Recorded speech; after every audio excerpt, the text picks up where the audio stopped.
You're listening to the Nerd to Know Media Network.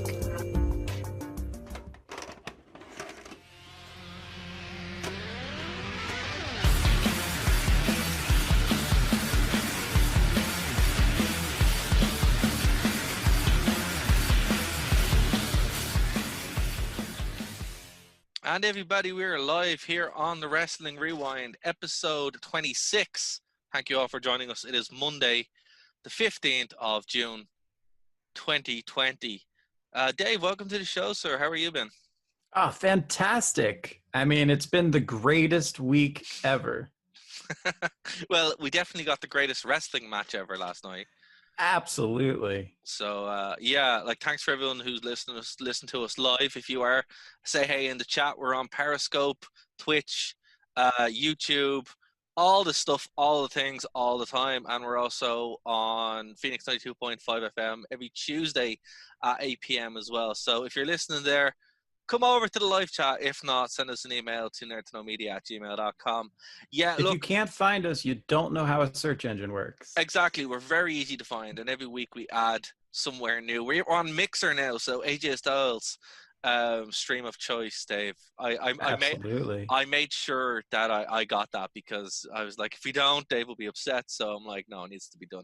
I mean, if I can't be on the same platform as AJ Styles, then exactly nothing matters. And now that means now I can just pull it up on my Xbox. That's fantastic. Yeah, you're all good to go, you know.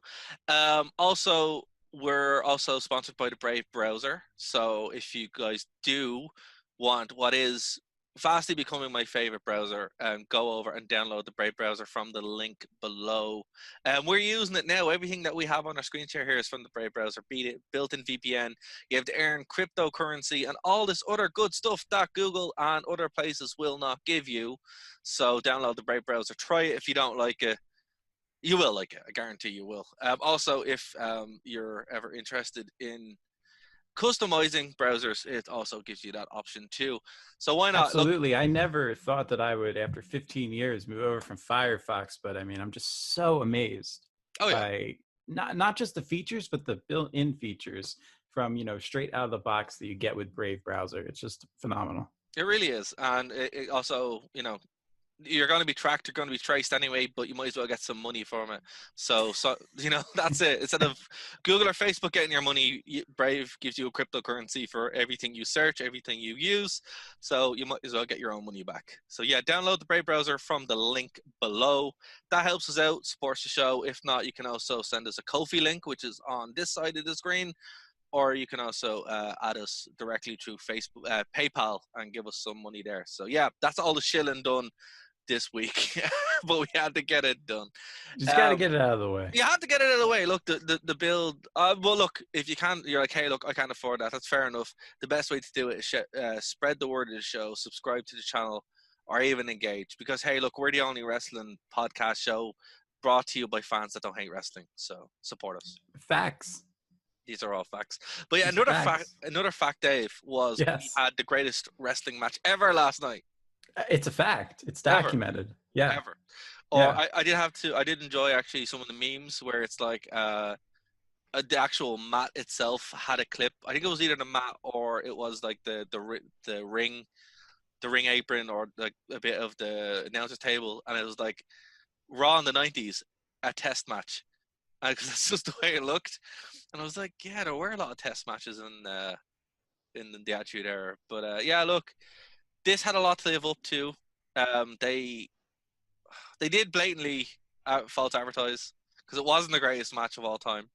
Wow. It wasn't. It didn't have AJ Styles in it. So don't play to my fandom. I know what you're doing. Don't do it. Like the Daniel Bryan AJ Styles match from SmackDown. Was a phenomenal match if you haven't seen it. Oh my goodness. That probably would have been up there as the greatest wrestling match of all time. Well, it would have been in one of the contenders, and now obviously it wasn't. But that blew this match completely out of the water. But the knock-on effect of having this set up was it really was a one-match card. Have a look at it there. It was a terribly boring pay-per-view, I will have to say. And if I paid money for it, I'd be very upset. Now, some would say you do pay money. You did, technically. Yeah, you have a WWE Network subscription. But I'm like, Yeah, true, but I watch it for other things, and the next part of our show was worth it alone. But I got to say this about the WWE Network. I got to give them a lot of credit it's in so much terms of better their now. business model. Yeah. Because the selling point to fans initially was, hey, instead of $60 a month that you're paying us, you can pay us $10 a month and watch the pay-per-views. And we always knew there'd be a back catalog of stuff that would get added over time. Well, that time has come. And the back catalog is there. So I find myself using the WWE Network much more often to watch things that make me feel nostalgic or things that we're going to review. It's so amazing for stuff like that. Doing this show, yes, it's kind of necessary to have a WWE Network subscription. Well, not really, because you know yourself, myself, probably have quite a vast back catalog of DVDs or whatever. But I would much rather just be click, click, click, watching whatever I want to watch than, you know, even waiting for the little don't try this at home stuff happening. Now, the only time I'll do that is, you know, if I'm watching a DVD that was sent out to me or something like that. But other than that, I'm like, yeah, I'm not gonna. That's not gonna happen I like anymore. that I don't have to feel as though, okay, somebody sent me a DVD, so now I need to review it, which was, you know, the case in the past. Now it's, I'll gladly review a DVD if you want to send it to me, and please do. I mean, we love looking at the past. If you're any promotion, we don't care. If you want to send us something, we'll check it out. Absolutely. And we'll give an honest opinion. I mean, we'll be honest about that. Our opinion will be honest that we give. But this has made it so we can watch so many documentaries and stuff that if we tried to buy them all, there's just simply no way this show could exist. I mean, 52 weeks times, you know, $25 a DVD or whatever. That's a lot of money. That's a lot of money. Even with our Brave browser money, it's still not absolutely enough. It's still not enough. Wow, way to get the plug right back in. Love you. But what I will say is I really enjoyed the overall presentation of it now. Their improvements have actually been really good. I've also got a Fire Stick recently, and that's because the PS3 subscription or support rather dropped, so you can't actually watch it on the PS3 anymore, which is kind of you can't watch it on some Android devices either, so that kind of sucks. But being able to just pop in a Fire Stick and have it there, it's great. So look, if you haven't tried the WWE Network, or you did and you kind of got stung, there's even a free tier. You don't even need a subscription now to watch certain things. They actually pop up their free YouTube segment inside the network, and the pre-shows are there too. So fair play to the WWE Network. It wasn't worth it initially, but now it is. And that's what I would really say to anyone who maybe had a subscription and were kind of like, oh, I'm done now. You know, at least being able to go back. And even if you're searching through segments, like when we were doing the hardcore division, we had the documentary, obviously, that gave us a lot of footage to watch, but being able to go back and search even more kind of stuff, it was pretty cool. Like pop in Hardcore Holly and just been given a random Raw match. You're like, oh, this is great, you know? So yeah, I enjoyed it. Fair play. If you think this is the early days of the WWE Network where it was all, you know, it was sketchy, it was skippy, they've really worked the kinks out. I mean, WWE, to their credit, often is on the forefront of emerging technologies, and they were right. You know, they were right there with Netflix with this one, and that's exactly how it works. And now, I mean, one of my favorite features. Originally, they had it as you could skip through, but you still had to fast forward to get to like certain points that they would mark. Well, now when you open up pay-per-view, like let's say you open up Backlash, it will provide you with, okay, jump to this scene, and it'll give you a little thumbnail, and you can jump right to the match that you want to watch. It's brilliant. I absolutely love that feature. Yeah, I love it too. It makes it all so much smoother, and it's all there, and it's great. It's kind of awkward when you're looking for a Chris Benoit match, though. Well, you just have to spell it correctly. It begins with a K. If you know what I mean, then you know what I mean. If you don't, then you don't. Yeah, exactly. So it's kind of like, well, it's not there, but that's in the older stuff. But like, look, for the majority of shows nowadays, it's all laid out quite nicely. And boy, this came in handy because I started watching this show last night. And I was playing Deus Ex. I don't know if you ever played Deus Ex. Yeah, I saw you were streaming that last night. I'll plug something. Make sure you check out Nerdux on Twitch. Oh, thanks, man. We also do Let's Plays here on this channel. So anything that is on Twitch goes to YouTube on Let's Plays. But I was playing it last night on my second playthrough. I've never done the new Game Plus thing before. So it's like, oh, okay. So you get to start with everything, and then you get to add your XP on and unlock exactly, more. Yeah. exactly. Gotcha. And the initial playthrough wasn't great. I thought it was kind of poor, but now that I have all the tech, I'm able to just walk around and cover. The game is so deep. Like I cleared through the whole thing in 6 hours, and now I'm I'm about 10 hours in of just halfway through the game because of there's so much to do. So yeah, I would say pick it up. It's very cheap if anyone's into like cyberpunk, dystopian futures that isn't our own. More fun, fun than the modern world. At least we have cool technology. And Absolutely, and I'll give a cheap plug for a game that I'm currently playing. Came out a little bit ago by Obsidian. You know them from Fallout New Vegas. I've been playing The Outer Worlds. oh, If no you want a way, game, no if you want way. a game that's really fun for about the first 4 hours and then makes you hate your life for the last 5 hours of the game, and by the way, there's 20 hours in between that time frame I just set, you should get The Outer Worlds. I have the Outer World, and I love Obsidian because of Fallout New Vegas is my favorite Fallout game, and also they made Yeah. one of my favorite games of all time, Knights of the Republic 2. And I have the Outer Worlds, and it's sitting over there, and it's plastic, so I will get to it. It's all right. The problem is we're so used to in this world expecting AAA quality, and it's a AA game, and they do a lot, but you can definitely see where more funding could have made it a really crazy experience. Right. The dialogue options, which is supposed to be their strong points, just it's not Fallout 3 level. And it's certainly not Fallout New Vegas levels. But if it's a good start, a good endeavor. Welcome to the Game Corner here on Nerd to Know Media. Actually, yeah, you and Keen should hook up and actually do a show together because that'd be fun. I would tell him that you're interested because I know he's looking for guests. So I will set that up. But yeah, I would say we stream a lot here. If you're interested in that, you'll catch a random streamer Let's Plays. But anyway, so I was playing that and I was kind of like, right, I'll have this pay-per-view on the background because I knew it was going to be a one-match card. And then when I was watching it, I got to Asuka and I got to Braun Strowman and The Miz and John Morrison, and I'm like, you know what, I'll watch this tomorrow. So that's where I stopped and I went to bed because I was like, and it was a better decision because I woke up this morning for work and I was like, right, I'll have this on in the background. And that match was the worst 7.5 minutes of wrestling I've seen all year.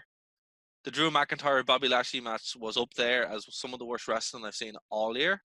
Really? Now, yeah. I'm going to be straight with people. Yeah. This was sincerely a one-match card for me. I watched Randy Orton versus Edge a couple times, and I watched the show that we're going to cover in the second half of this show last night instead of this pay-per-view. So I was reading the comments, amongst the internet, and it seemed that people really liked the Drew McIntyre Bobby Lashley match. I don't have an opinion because I didn't watch it. I'm just curious. That's fair, but I heard WCW 2000 comparisons for this segment of the show. Oh, okay. And it's very warranted with the Braun Strowman match. Honestly, I think putting the belt on Braun Strowman, it wasn't planned. Get the belt off him very quickly and give it to someone else because it's not doing anyone any favors. Give it to Bobby Lashley, honestly. I think, or someone else, anyone else, anybody.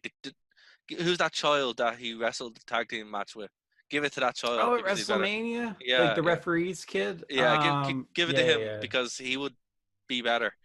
That made me mark out. I'm not going to lie. That was one of my favorite moments from that WrestleMania. It was clearly not enough of a moment for me to remember the kid's name, but if you look up the WWE tag team history online, he's listed there as a champion. Yeah, exactly. He's there. He got to go to school the next day with the belt from what I heard. That's so cool. That's so cool. Look, Drew McIntyre is a great champion. Bobby Lashley wrestling's real. Look, Drew McIntyre is a great wrestler and he's a great champion, and I really like the way he's been positioned.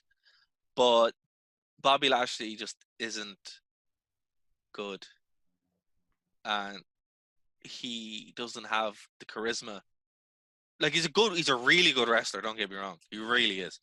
He just doesn't have the charisma or believability to. I guess the problem he had with TNA as well when he was Mr. Golf. He doesn't care. He just wants to go play golf, and you can just get that off him. You're like, okay, I get it. This is a job for you, But compared to someone like Brock Lesnar, where you still feel something when he comes out, with Bobby Lashley, I'm like, I'm really bored. This is really bad. Please go play golf and go away.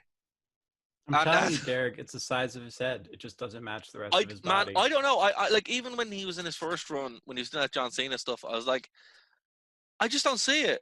And then in TNA, they gave him a massive rush, and I'm like, now it makes sense. The man just wants to play golf. WWE, please just let him play golf. That's my appeal. Because he doesn't want to wrestle, because he's terrible at it. As far as like professional wrestling, the man doesn't get it. But Drew, you know, there was a lot to work. I like the MVP stuff. I think that's great. Pairing him with MVP was a genius move, because the man needs charisma, and MVP is built of it. I tell you what, if they want to have someone of a great of that kind of tier, who is super athletic but actually has a personality, promote Keith Lee and put him in and give him the belt. Do it. Pair him with MVP. That would be amazing. Like, at least Keith Lee likes wrestling and is believable as not only a champion but also this monster mega heel or face. That's what they should do. I don't know why they're trying this Bobby Lashley thing again. It just doesn't work. Then he brought out Lana. I'm okay though, because I kind of want Keith Lee to be his true greatness. I kind of want to be saved for a live crowd. And if things are going the way that I think they're going, I don't think we're that far away from getting at least some semblance of live crowds back at WWE events. Well, what I will say, you know, and again, like I will say, you know, that just to finish up on this, the Lana stuff hurt the match as well. Yeah. So there was a lot going against this from the get-go, but moving away, that's one thing I want to say about this pay-per-view. This is the first pay-per-view they've had where they've actually embraced not only sweetening of the crowd, but also having some live crowd there. I've heard some people give out about it. I was listening to Meltzer talk about it today, and I'm like, why? Why do you even give him the time of day? Look, I don't understand. I like Brian Alvarez a lot. I mean, great. Yes, he and I are Facebook friends, but that's as far as my interest goes in anything that's said by either of those two. But they were talking about it, and then Meltzer was giving out about the crowd noise, and I'm like, why, dude? This is a lot better. It doesn't sound like a weird sex show anymore. It sounds like a wrestling event, you know. And I don't know, you know, I just don't know what people expect, because there's no other way to deal with this. There's no other way to kind of it's either you have it one way where it's awkward and silence, or you have it another way where you have to kind of amplify this. Now, the plexiglass stuff around the ring, I love it. I love it. I think it's great. Again, it's like being in rollerball, but it allows them to actually interact with it and kind of have some semblance of this is like a proper wrestling crowd. I just wish they'd let the one thing I do agree with the planted crowd, let's say. I wish they'd let them just be the crowd rather than tell them what to chant, because that does take away a lot from it. But again, they probably tell them what to chant so they can sweeten it in the truck. Well, I think it's all about telling a story. And to be fair to the WWE, they even announced, hey, we are going to amplify crowd sounds. We are going to use different camera angles. We're going to do things to enhance this match. They were straight up honest. It's not like Roman Reigns is coming out and getting heavily booed, so they dampen the audience and plug in cheers. Like that, those are real things that this company does. So when they have a crowd, keeping that in context, how are you upset about something like this? Like, yes, it's clearly a planted crowd. That's why when I said that about Keith Lee, like, I don't want him to get his ovation in front of a planted crowd. I want to see how a real fan, well, actually, I shouldn't say that, because I guarantee you the people in that crowd are real fans, but I want to see how a paying fan reacts to him and his card. Well, those fans are just people who are hired in the performance center. They're just wrestlers. Right. Well, that's what I'm saying. They're trainees. And I got to give a shout out. Oh my gosh. I have to give a shout out here. Sorry, Ireland, to my favorite NXT diva, or crap. Not diva. Women's wrestler. Sorry. I was watching One Night Stand from 2008. My brain hasn't adjusted back. And man, for those who don't know about Casey, she is fantastic. You might know her from She's your girl. She's your girl now, is she? She absolutely is. She was on American Ninja Warrior. She of course has the amazing privilege of dating Ricochet. And one of the coolest, actually, what made me a fan of hers is the fact that when Ricochet like debuted and then he started having title matches and title wins, she would record herself at home, or sometimes also with like her roommate watching the match, and then the performance center would edit it together and upload it online. And just seeing the passion that she had for someone that she loves success was just so heartwarming. No way. I know I'm getting old apparently, but it was so heartwarming that it made me a fan of hers. And the stuff that she does in the ring is incredibly acrobatic. She's got the Alexa Bliss size. She's 5'0". So, I mean, she's downright adorable. She's got skills. I don't know what'll happen. I don't know if she'll really make it, but I don't know why I feel the need, but I'm just giving a plug to Casey right now. Hey, fair. You know, I can't pronounce her last name, which is why I'm avoiding. I think it's like Cateranza or something like that. Casey, girlfriend of Ricochet. There you go. Yeah, Casey girlfriend. I don't want to define her like that because a year from now she might be mine. But I'm just saying, like. Well, look, it can be a title that we adjust as we go on. Right. Okay. Fair enough. Is this going to become a recurring segment? David's favorite diva of the week, or well, you seem to have a new one every week, so it's I do. Mine says Morgan's next week, by the way. Spoiler alert. At least mine's consistent. I like Alexa Bliss, and I think she's the best. So well, she's a goddess, so she's on a different level from everybody else. She's so good, and there's a song. Us mere mortals have to also pick people to add. That's fair, but there's also a song written about her as well, which makes it even better. But Bowl of Soup, which is great. Oh, really? Yeah, really, yeah. Really. It's super fun. So yeah, like that's mine, you know. But I think she's actually like in real life dating Braun Strowman. And I'm like, how does that work? Wait, Alexa Bliss's? Yeah, I think in real life. I'm like, how does that work? That must be very confusing. That's very Hayden Panettiere and that Russian boxer Vladimir Kolchenko. I was more thinking the Mountain, you know, from Game of Thrones. I mean, also like, yes. Like, but well, in terms of just a person, if you ever see a picture of Hayden together with her, I think now husband, it is astounding. And yes, it makes you go, how do they? Yeah, it must work somehow. It must. They must have ways. But you know, fair play. But this overall, this show was. You can't tell what we think about this show in general. Think about the fact that we've barely talked about it. Because there's nothing to talk about. Like the match was great. Nothing happens. Nothing happens. It's like it's just a show that like literally nothing happens in. I did overall I like the presentation of it. Again, like it was a really it was like one of it felt like it was actually like a wrestling show. You know what I mean? Like they've made it to such an extent that now it does kind of feel kind of video gamey, but it's like it's either that or it's the weird silent sex show again.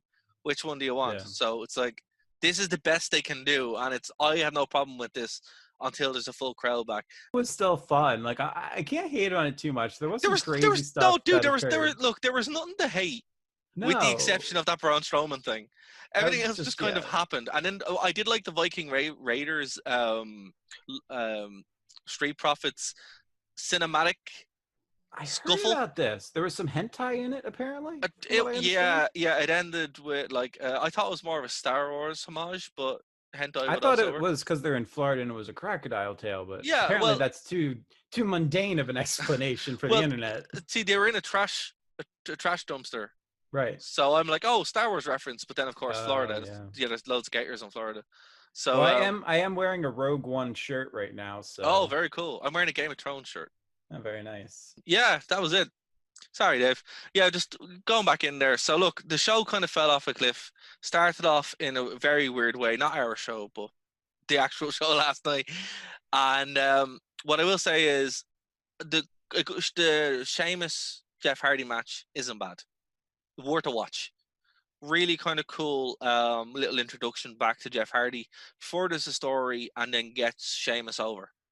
Moreover, it really put him over, built him as a super monster heel, and absolutely. They gave it a really good amount of time, which I liked. And I mean, hey, let's not even completely toss out the triple threat tag match for the women's title because I mean that was a beautiful match. That was a great way to kick off the show. Really, I mean, I don't know how the match itself was. I just mean it was a beautiful match. Yeah, all the competitors were, it was very pleasing on the eyes. Let's put it that way. And I don't even like the Iconics, but I love Bayley. Bayley's so cool. I would so much prefer her as a heel. It's like when Emma became a heel, and I'm like, I'm absolutely in love. Yes. Heel Emma is like the best thing in the world. So yeah, fair play to them all. They had very little to work with, and they managed to pull out a very decent show. Without getting into the last match, if this had just been the show, it would have been a fun throwaway middle house show or something like that. That's what this all felt like, a house show. You know what I mean? It's like something you'd see in Dublin or anywhere around the place. Then we had Randy Orton and Edge. Now, the build up to it was kind of funny. The promo package where you could tell the guys weren't really believing what they were saying, and it's just like, oh, this is the greatest match of all time, and then you had Shawn Michaels, and it's just like, you don't believe this. Nobody believes this. He's just cycling Ric Flair's retirement match in his mind, It's like, no, and then Ric Flair, they wheeled out Ric Flair to say stuff, and you're like, listen, it's probably going to be a very good match, but it's not going to be, the best match of all time. Now, the story of it, we thought it was going to be a cinematic match, which it should have been. That said, it almost was. Yeah, it was a blend. Now, they did some weird stuff. They had Howard Finkel's mic drop down, which was, I loved it, marked out. Oh, my God. He did the introductions, and I was like, oh, my God, this is so before cool. Before we jump straight into the match, I got to say, last week on the show, we, for obvious reasons, mocked the crap out of this because I hadn't even heard of it. And to me, my gut reaction was, oh, are you kidding me? Well, let me tell you something. Following Edge and Randy Orton on Twitter this week, especially considering that the match was pre-recorded last week, so all of the trolling, all of the comments that they made online now have a totally different meaning. Yeah. When you realize that they were hinting at things that they were going to do in the match. Yep. I think it was Randy Orton and Tommaso Ciampa had a big back and forth. And one of the things that Randy Orton pointed out was the whole leg slapping that happens in NXT so liberally. Yeah. And this match ended with one of the most egregiously obvious leg slaps I have ever seen. So I mean, that's the pure brilliance of this match. I mean, Edge was saying how everything he did was, I just had the greatest dinner ever. I mean, they turned me. They turned me into somebody who genuinely probably would have skipped this pay-per-view. We probably wouldn't even have talked about it this week. But man, they gave me a reason to get excited and see like, will this or won't it be? Even though I know it wasn't good, but it just, fair play to them on the promotion for this match. They made me care about something that otherwise I would have gone, oh, Orton and Edge are fighting again. But now we can go on to Howard Finkel being amazing. But they were fighting again in a totally different setting. Like, the story of this made sense. It was Randy Orton has said, right, you beat me, but you didn't beat me in a wrestling match. And that was the story. Even throughout the whole point of, point by point in the match, it was Edge out wrestling Orton or being out wrestled. What I loved is they were, the pulling out random moves. So it was like SmackDown versus Raw again, where it's like Edge just did the Olympic Slam and Orton does a pedigree, Edge does a rock bottom. It's like, what? What is going on? You would unlock the ability to steal your opponent's finisher. Except you're also able to steal any of their stablemates finisher or any of their past tag team finisher. I love that. I love when wrestlers do that. One of the biggest examples, obviously, is Stone Cold and The Rock going back and forth and stealing each other's finishers. And I love the way it feels. I love the nod to Christian. Yeah, where he tries, that was great, where he tries to do the Imprettier and then can't, so he does the execution. It's like, excellent. Like this match was, and he did the pendulum, which is one of like their signature Christian moves. Oh, I must have missed that one.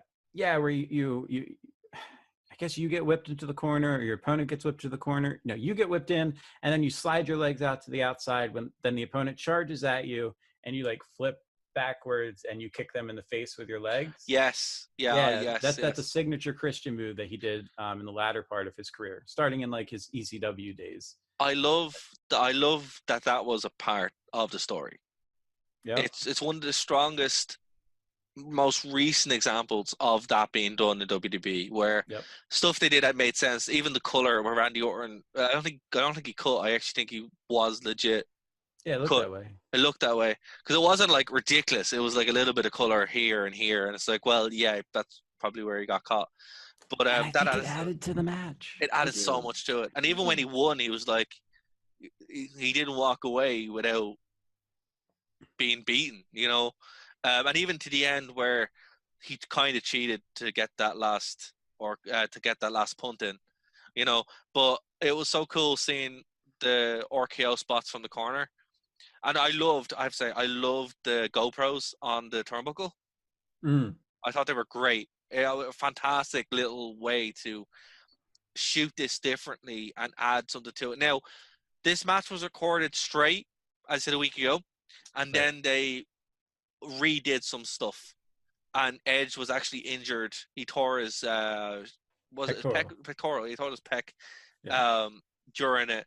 Now, we don't know where or why, but there's some speculation about it. I personally wouldn't buy into that speculation, but I would say it's maybe because, you know, taking 4 RKOs from the corner when you haven't wrestled in 2 years in a real match is probably going to do it. Yeah, and there's certain things. There's certain things that you do to get yourself into a particular shape. Yeah. When you don't have to worry about certain things. Am I being as vague as possible? But you know what I'm talking about? That is what is heavily employed as well. So we don't know. But also it's got to do with it. If you have a history of that, apparently, it's also part of it. So look. All I'll point people to is The Rock versus John Cena at WrestleMania, their first encounter. Yeah. I think that tells you all you need to know. Yeah. And then I think the second one, Rock tore everything in his body. Yeah.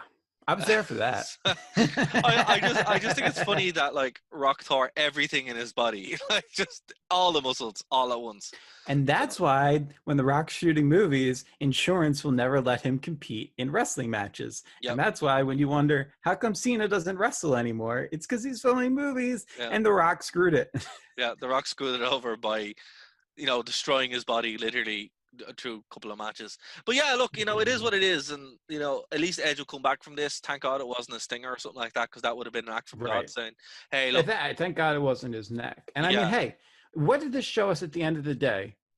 Randy Orton will never get the credit that he deserves, and I will never give him the credit that he deserves. Like I said, I'm biased, I'll be honest, but man, that dude can wrestle his ass off. Orton is like one of the best wrestlers of all time.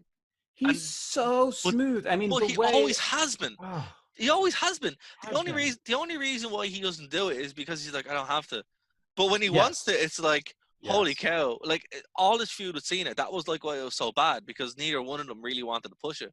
But when Orton was in with somebody who was going to go, they're going to go, and it's going to be unbelievable. And this was one of those matches where you're like, Orton actually is one of the best wrestlers in the world. Absolutely. I mean, we talk all the time because, you know, we do about AJ Styles and the way he's able to move his body when he does certain things. I want you guys, the next time you watch, when Orton's doing it to an opponent that he cares about, like he did in this match with Edge, watch him hit an RKO in slow motion. It's so good. The way he's able to hit the mat square and perfect on his back and flex in midair is, wow, this sounds appropriate, Dave. But it's so cool looking the way he's able to do it. But here's the thing about Randy Orton that people don't realize if you've never actually seen the man wrestle. He's very weird looking, and he's very long. Yes. He's a very long dude, right? So him being able to move like that takes a lot of coordination and skill. So he's a very tall guy. The first time I saw him in person, I was blown away. I couldn't believe how tall he was. I have no idea how tall he was, I remember seeing him do an RKO in Liverpool, and where we were sitting at the time, we were up in the cheap seats, because we always are, but because it's more fun there. But when you see him do the RKO, it's just the angle. He went halfway across the ring, and you're like, that looks so weird. but it never looks that way on TV. So I think when they added in the GoPros and stuff, it really kind of accentuated that fluidity that he has. But yeah, look, these guys are obviously like best of friends in real life, and they obviously care each other a great deal. So it showed, it got everyone over. No one was made to look like a chump. I can't remember the last time somebody kicked out of a pedigree. I can't remember last time someone kicked out of like 4 RKOs.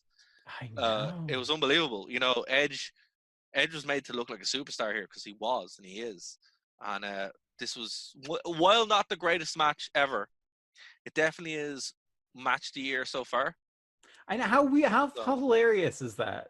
I mean, look, this match, because of the name, won't get the praise that it deserves. Yeah. That are sticklers for that kind of stuff. Yeah, exactly. To give it the praise it deserves. Yeah. But honestly, you had to have that tagline to make me care and watch it. Well, once I was there and watching it, I kind of forgot about the whole gimmick of the match.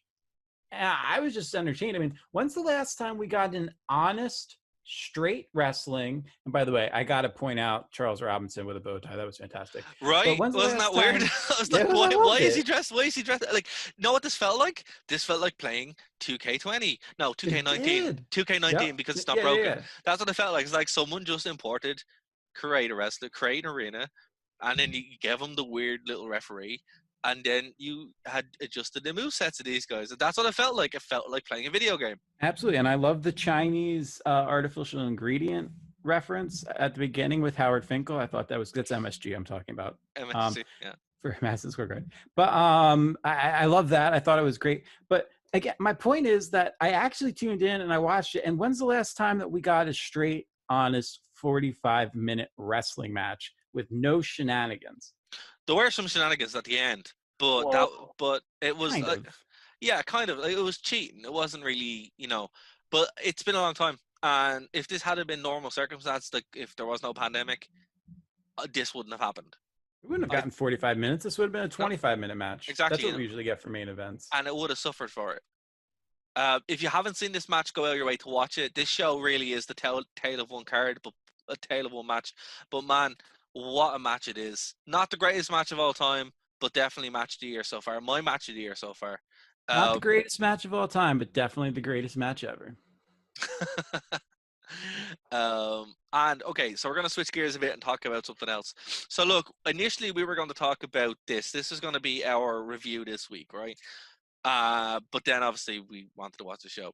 And it's weird because One Night Stand, I think this is the last One Night Stand from 2008. And then for anybody who's paying attention, we've kind of covered all the One Night Stands at this point, except for 2007. Yeah, well, we're going to talk. We might do 2007 and 2005 together because Well, I don't know if you can do them together.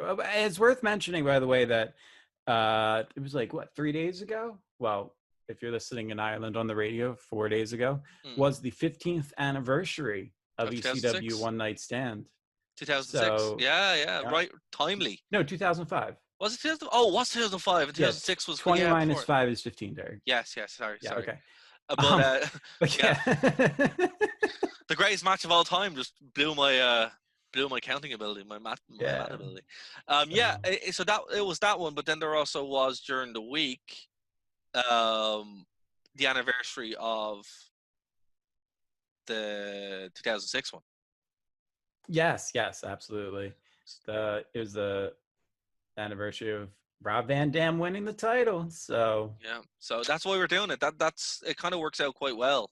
It's almost like we plan these shows around historic events because we talk about things in the past. Exactly. It could be that we're time travelers. It could be that we just know how to keep a calendar. I don't know. You decide. I don't know, guys. Figure it out. But that's why we decide for yourself. We're not going to tell you, but that's what I kind of like about this time of year as well. So we don't know what we're going to do next week. If you guys want us to do One Night Stand, let us know. If not, we're going to move on to something else. But it is June, so we figure it's appropriate to kind of cover this. But this is the last ECW heavy show. It's after this they kind of get rid of the ECW One Night Stand name completely and change it to Extreme Rules. The show is forgettable until you watch it, and then you remember, boy, this is one hell of a show. And I was like that too. I think I was watching Wrestling Bios or something like that, WrestleMania, and they were talking about Big Show being legitimately injured by a Singapore cane. I'm like, oh, he was in the Singapore cane match. I forgot about that, and then that's when I started watching it. And then I listened to the commentary and forgot Mike Adamle was there, and I'm like, oh, this is good. So that's why we're covering it, because it's hilarious. But yeah, look, it also has the really historic Jeff Hardy Umaga match, where he does the massive dive from the outside in the worst crash pad thing ever, where he's just like, obviously they don't cut to it, but it's there. And you're like, that's what happened. Still a great spot. They got it out pretty quick, though. I got to hand it to them. They did, and that was live. This is before they were pre-tape and stuff. So yeah, fair play to them for actually doing it, because they it's there, but they don't insult your intelligence by showing it and then pretending like it's something else. Yeah, like they do nowadays when Shane jumps off things. Exactly. Yeah. Again, but I don't know what's better. I don't know. I don't know. I guess I like to be fooled better than I like to see it. To be lied to. Yeah, like I enjoyed it a lot more. There was only one match that I kind of skipped on this. And I obviously it was Triple H versus Randy Orton, because as we all know, Darragh hates Triple H. Obviously. Please don't tell me it was Cena versus JBL. No, it wasn't. I fast forwarded through 2 matches, but I skipped one of them. I fast forwarded through Cena, JBL, and Batista. I did as well, yeah. Because I thought that, like, those matches, those matches weren't what you'd expect them to be. They're okay. Yeah. I watched like the beginning, got bored, then watched the ends. That's exactly what happened to me. Exactly. Yeah. And the stretcher match, I remember even watching it at the time. I'm like, this match wasn't great. And then watching it, I'm like, oh yeah, it really wasn't great. It was okay, but it wasn't what you'd expect it to be. I did skip the Beth Phoenix Melina match. That was yikes. I did as well. It just does nothing for me whatsoever. I really enjoyed the Singapore Cane match, though. I thought that was a really fun match. I mean, I'm a sucker for anything on a pole, quite frank. Wait, hold on. I'm a sucker from any wrestling match with a stipulation where there's an object on a pole. Well, I think this worked into it, because it wasn't just you get the stick off the pole and hit them with it. There were Singapore canes everywhere, and when the Big Show gets injured, like legit, his face got banjoed from the steel steps, and then he got injured from the cane. You're like, wow. That's a nasty, nasty, nasty cut. And it added so much to the match, because you're like, 1, it's the Big Show with a cane, and 2, he's hurt, so he probably is going to be annoyed by people here who he really is known for not really having time for. So he just starts beating the hell out of everyone. Poor Tommy Dreamer gets battered. CM Punk and John Morrison gets beaten around the place, and poor Chavo gets smacked around the place. And they all basically get mauled. It's kind of funny when wrestling, and by the way, Tommy Dreamer's not a small dude, but it's kind of funny when you see kind of stuff like this happens, because you remember like, oh, yeah, if this was a real fight, you give the Big Show a weapon, good luck, anybody. Yeah. Well, to be fair, they actually did kind of say that. They're like, Big Show doesn't need a weapon, and when he brings in the trash can full of canes, you're like, oh man, he's just killing them. Like, and it's not even fair. They look like toothpicks compared to him. It's not even fair, So although at the time as well, remember Kane was the ECW champion, so Derek, I was recapping ECW during this. So you remember correctly. Trust me, I remember. You remember exactly. It's almost like I planned this. And yeah, that was so yeah. When I was watching through, I'm like, it makes sense. This was building up towards that feud, and it was a nice little time capsule. It really was. Very good match. Definitely worth checking out. Solely for the first two matches. Started off great. Triple H versus Randy Orton, last man standing match. Not a bad last standing match by any stretch of the imagination. If the show had ended there, it would have been a bit meh. But this match... I'm not going to let you defend that nonsense. Look, I'm not defending it. I'm just saying... Okay. Hey, people, if you've never seen this guy named Triple H wrestle, spoiler alert, A, he wins. B, it involves a sledgehammer. It's great. There, you've seen every Triple H match ever. You're done. That's all you need. Like, you don't need anything more. But it's the weirdest gimmick in the world. The guy's supposed to be all about being a cerebral assassin, and I can tear my opponents apart. But LOL, I hit him in the face with a big piece of steel. Yeah, and it that works. makes sense, which is totally real too, by the way, guys. But look, definitely a real sledgehammer. That's why it actually makes sound when it hits the ground. Oh wait. But look, the Triple H Randy Orton. Sorry, is my disdain coming across? I feel like it might be. That's okay. I feel like it might be. Look, this match was obviously in their series around this time. They had the No Mercy 3-title defense, 3-title swaps in one night is a much better story than this. This was kind of hammed on, and this was like a year later from that. So it just really, it didn't really do anything for me. I was kind of like, okay, I've seen this. It was kind of lost in the shuffle. For me, if we're talking about a one match card, obviously this wasn't it, but the reason to watch this show was Edge versus The Undertaker. That was like the real match to see, and it was 24 minutes of a fantastic TLC match where the spots are absolutely ridiculous. Like, oh my gosh, Undertaker going through like the table stacked. Ugh. On the outside, it was wild. Oh my goodness! But even what Taker does to Edge, where he, chokeslams him through a rake of tables, they bash each other's brains in with chairs, and you're like, no wonder both of them are in bits. No wonder Edge's neck was screwed. Like, this was just Edge's match that he just showed up. But I did like the story of this as well, because there was this is why I said pay attention to the commentary when we were watching. Yes. The whole story of this match was Edge had been stereotyped as just being a hardcore garbage wrestler. Mm-hmm. Undertaker wasn't, but Undertaker wanted this match because it was his match, and the whole point of it was Edge is like, no, I'm more than that.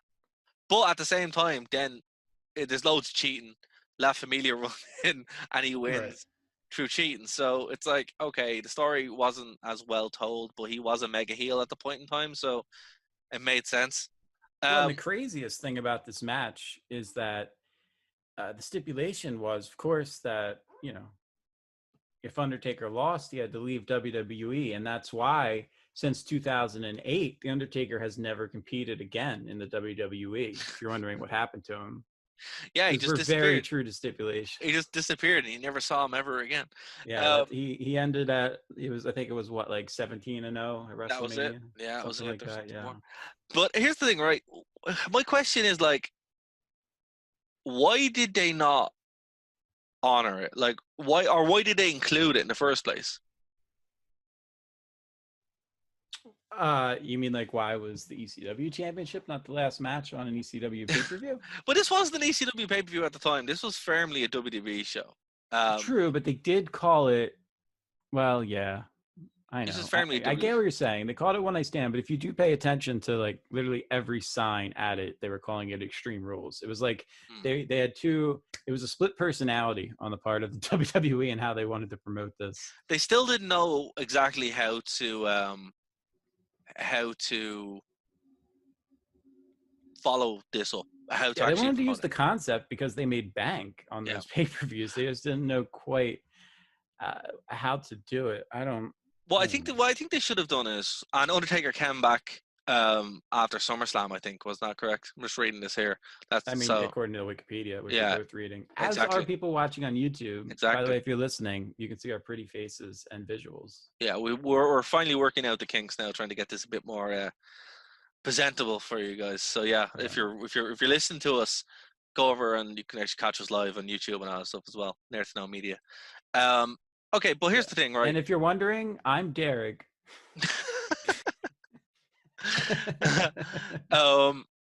Actually, I was talking to someone at work who had the same name as me, and it was just funny because it's totally different spelling. But they're American, and I was like, oh, that's actually crazy. Well, how do they spell it? D-A-R-A. Can you say that again with less of an Irish accent so I can understand? D-A-R-A, because the G-H in my name is silent. D-A-R-A. Got you. Yeah. Sorry, listeners. Wow. That's Dave's the American thing I've said on this show. Hey, look, it's okay. I get Darragh a lot because we have no, that's Dora. I was say we have Darragh the Explorer, but that's a whole other can of beans. It's a whole different thing. Kidney beans, exactly, to be exact, because she's Mexican. I mean, it's a thing. Yeah. By the way, I made chili the other day. Chili is super good. So you know. Now, I have a question. Are you a beans in the chili or not a beans in the chili? Yeah, man, kidney beans in the chili. You gotta go for it. Yeah, you gotta do it legit. You know, it's one thing I can make. I can make pretty good Mexican food and pretty good Italian food because they're basically the same thing. Which is why you can't. Which is why you can't get Mexican food in Italy without great. Well, you can, but you got to know where to go. The Italians purposely won't do it because it's like, no, they will only have Italian food. or if you come over to America, you get very Americanized Mexican food, which if you talk to any of my friends that are, from Mexico or have Hispanic heritage, are like, the hell are you talking about? That's not what our food is. Like, fair. Well, you're authentic, and you're like, oh, okay, that's really good. Yeah. Kind of like Chinese food. Like what we consider Chinese food isn't. I did air quotes for people listening. Is not at all what they actually eat in China in terms of. Yeah, I've been to China. Stuff that's added to it. Yeah, I've been to China. I know. It's an experience. It's not just you. I was telling other people. No. Look, all I'll say is, when we went to China when we were 16, 17, we all lost about 2 stone. Because we didn't eat the food because everything looked at you. So we just ate the rice. It was an experience. It really was. You have no idea until you actually go to these places what it's like. It's weird. Although real Mexican food. Sorry, the American over here is trying to do conversion rates in his head. Okay, 2 stone is like 20 kilograms, right? Yeah, a lot. We were very emaciated by the time we got home. And 20 kilograms is a certain number of pounds. 20 bags. Don't worry, of I'll figure this out eventually. I'm only converting multiple things at once over here. The metric system is the thing, Dave. Oh no, you're right. You can. No, it's fantastic. It's fantastic. I love it. No, yeah, it's great. Oh god, two Americanisms on one show. I stand proudly. That's fair. Our imperial system. Okay, that's fair. I have no problem with it. It works. It's fine. It's fine. To be fair, it sounds much better when you're watching wrestling where they're like 220 pounds than whatever that is in stone. You're like, that just doesn't make much sense. Listen, I'm just saying that there's a lot more integers that you can divide 12 by than you can divide 10 by. So it's very useful when it comes to things like construction, etc. And it's very useful when understanding concepts and not just, going into the arbitrary method of, well, everything must be 10 to the certain power, Yeah. No, look, I'm not discounting that for scientific things. Yes, we all use the metric system because it makes the most sense, but, But look, what I will say is, real Mexican food is pretty good. Taco Bell is not. Taco Bell is a dangerous thing to have, in my opinion. My experience as an Irish person, going over to America and have Taco Bell, it's not worth it. It's not worth it. Well, listen, one of my favorite foods in the absolute world is boiled cabbage. So that's an Irish tradition right there. No, that's not. And I want to be clear because now you're all like, oh, I see, he's gaslighting. No. Genuinely. I love boiled cabbage. My ancestors came over from Ireland. My grandmother makes it all the time. I love it. Oh, well. I think it's fantastic. There you go. I fry it up afterwards, put in a little, chili and garlic oil. Yeah, well, they've ruined it there. Irish cooking needs to be bland and tasteless. Right. If it's not bland and tasteless, there's no point. Except for coddle. Coddle's super good. It's really good. And all our Dublin.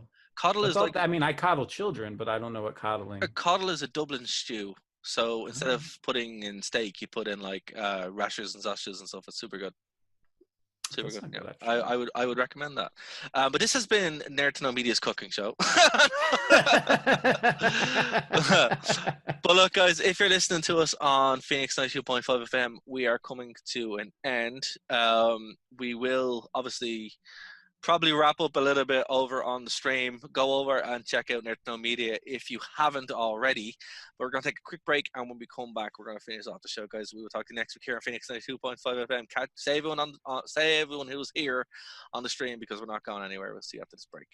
Follow me at the Dave Stevens. Join us at nerdtoknowmedia.com.